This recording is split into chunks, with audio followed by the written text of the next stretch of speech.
Hey guys, it's Sabrina. In today's video, I'm going to be reading a creepypasta story. The story is called I Took a Night Shift Watching an Empty Research Facility.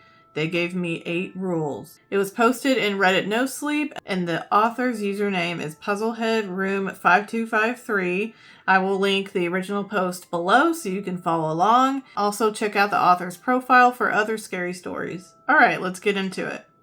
I took a night shift watching an empty research facility. They gave me 8 rules. I don't work there anymore. And no, before anyone asks, I can't tell you where it is. I signed an NDA. Although after what happened, that's probably the least important reason. To provide some context, I'm a struggling writer. I worked at a coffee shop by day and was too exhausted to write by night, so I ended up not writing at all. These past months, I've been searching for watch jobs that don't require too much moving around. I know, it seems like too much to ask for. I knew that even while searching. But, as luck would have it, I found a flyer for a job as a night watch at an empty research facility. As far as I'd known at the time of applying, the facility had not been used since the summer of 2016, a decade ago. I didn't know what for.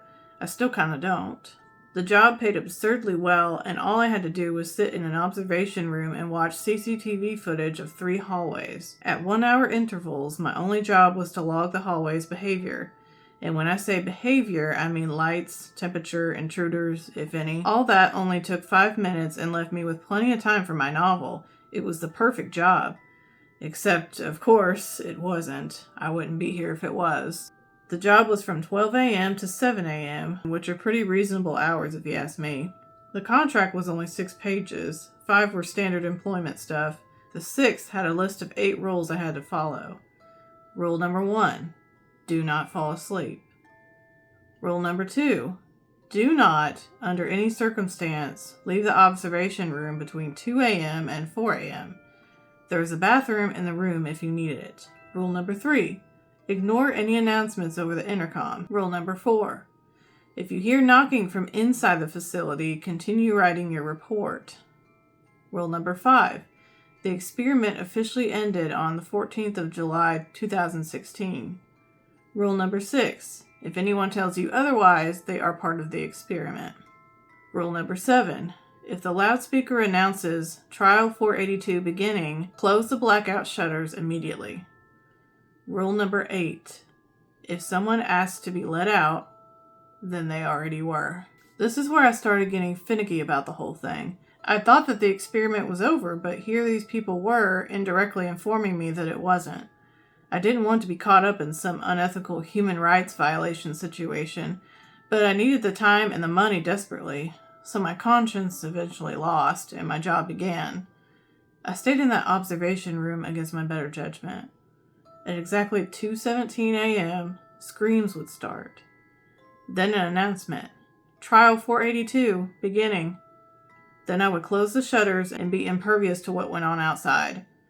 Every morning, my supervisor, Jeff Parsons, he told me his name was Jeff Parsons, but I have no way of knowing for sure, would enter at 7 a.m. sharp and ask, "Did it know your name?" I'd shake my head no, and he'd nod and say goodbye. It went like this for the better part of 13 days. Day 14 was when everything went wrong, last night. At exactly 2:17 a.m., the screams began, but this time I could hear my name. It was garbled and distorted, but undoubtedly my name.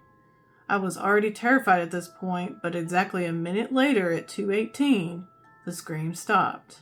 The screams had never stopped before. At 2:19, someone knocked. Actually knocked. On the observation room door. I waited for the PA announcement so I could close the shutters and hide.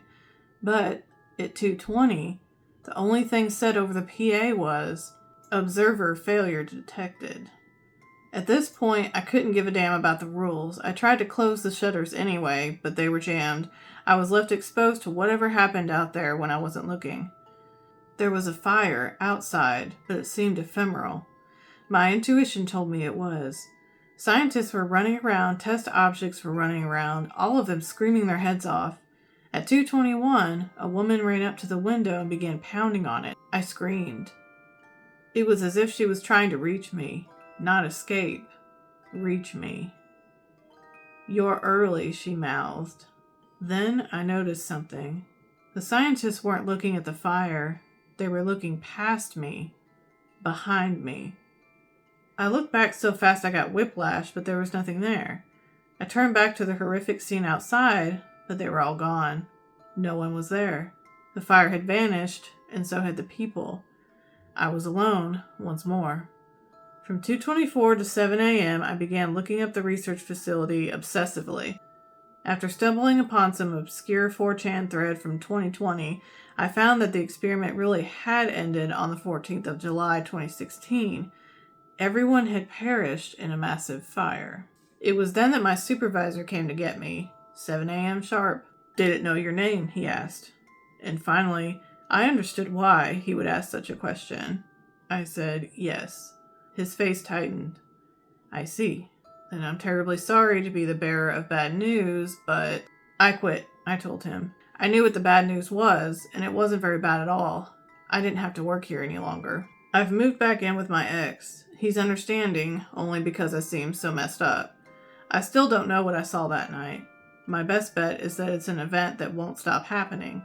An event that refuses to be history, at least from 2:17 to 4 a.m. every single day. My best bet is that I wasn't there to observe hallways at all. All right, you guys, what did you think of that one? Makes me wonder what it was that was saying his name, if it was some kind of creature, monster, or something paranormal. The people in the fire were looking past him at something behind him, so it makes me wonder if there was something that he couldn't see that knew his name. Definitely a great creepypasta story. Definitely visit the original post in the link down below and give the author some love, and I hope you guys have a wonderful night, and I'll see you in the next video. Bye!